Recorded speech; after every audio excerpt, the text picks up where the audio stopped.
You can stroke a giant anthropomorphic animal in the loin and watch it get embarrassed. Why aren't the furries all over this?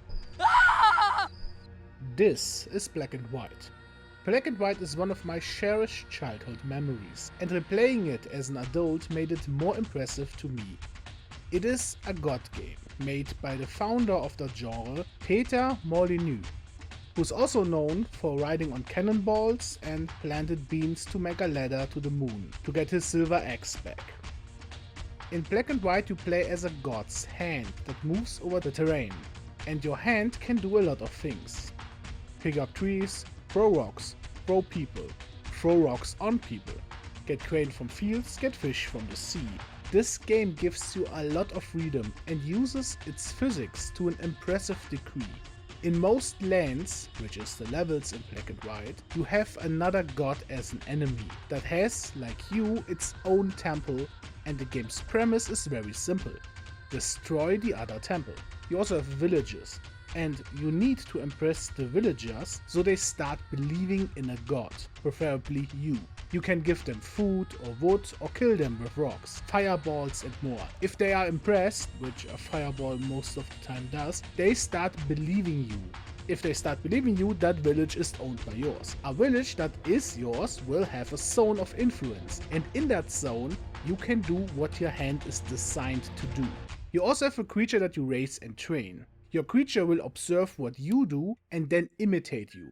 When it does something you want it to do, you get the option of praising it by slowly using your hand, or if it does something that you don't want it to do, you can start punishing it by hitting the creature.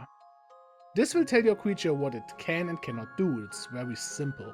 It will also get into fights with other creatures, dance with villagers, relaxes, kill and heal. It all depends how you raise it.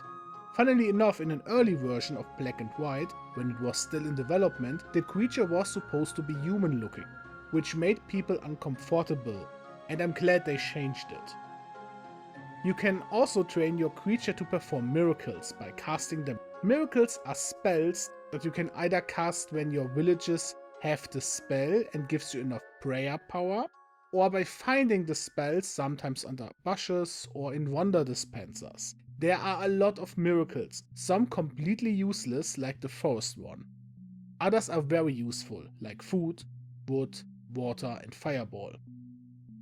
Those miracles are designed to do two things: impress other villagers or provide resources for your own. Your village needs food, for obvious reasons, and wood to build houses.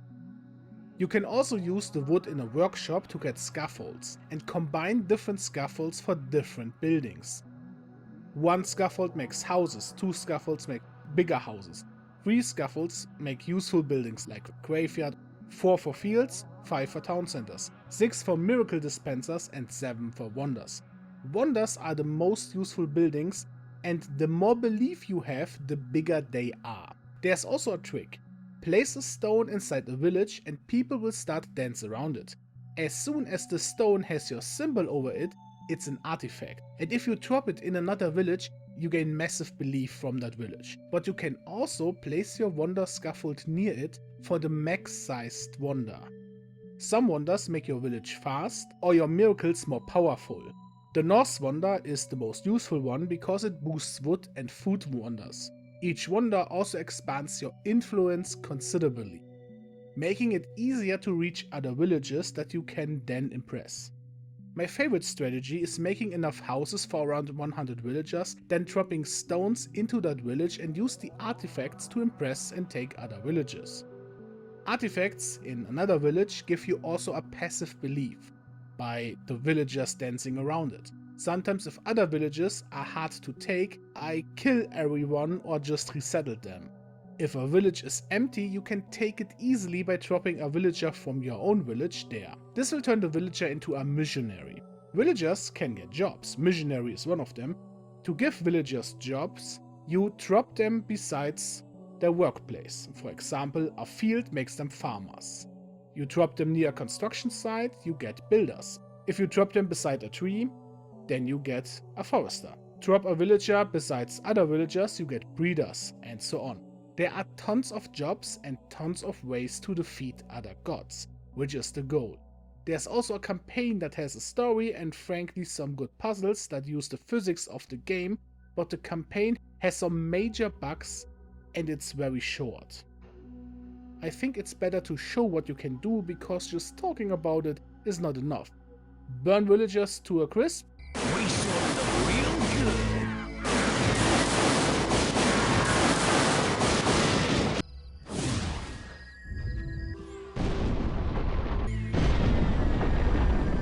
Heal them. Miracle heal. Miracle heal.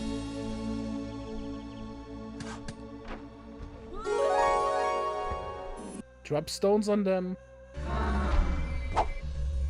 Wood!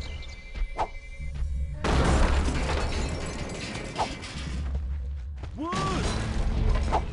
We saw the real good. Throw them around.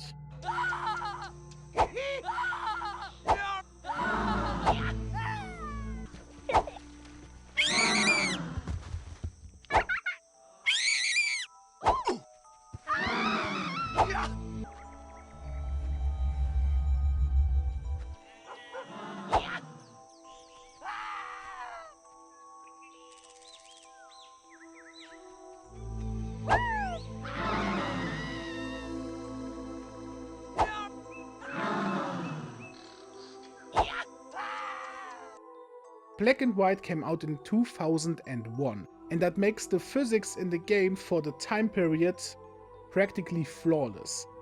There are countless options what you can do with the physics in the game, and that makes Black and White sort of a sandbox game, where you can decide what strategy you can use.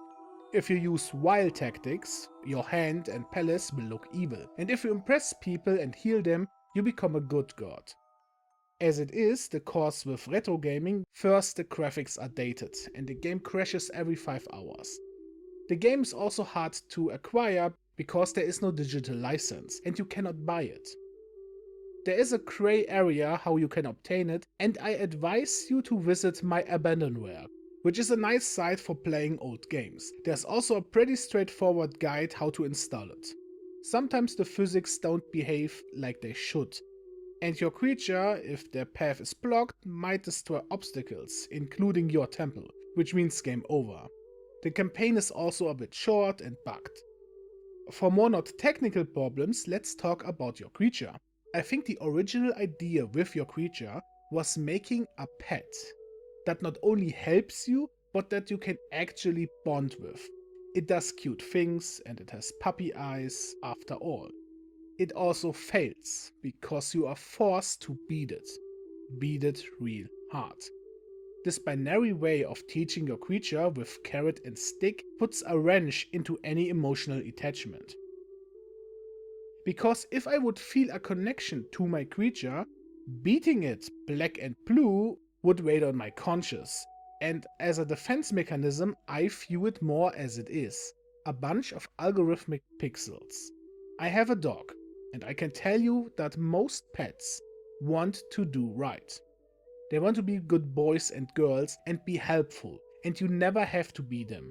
If a dog misbehaves, you put them on the ground, fixate them for an amount of time to establish hierarchy. There's never a need to hurt your pet. If you hurt your pet, you only damage your bond with them. You can also raise your voice. My dog knows when he has done something bad, and I don't have to raise my hand. But this is missing from the game. I don't claim animal cruelty because at the end of the day it's just a bunch of pixels.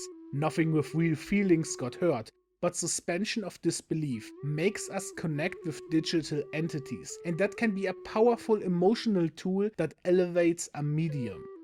Another misgiving is the expansion. Creature Island, which is super boring and does not bring anything interesting.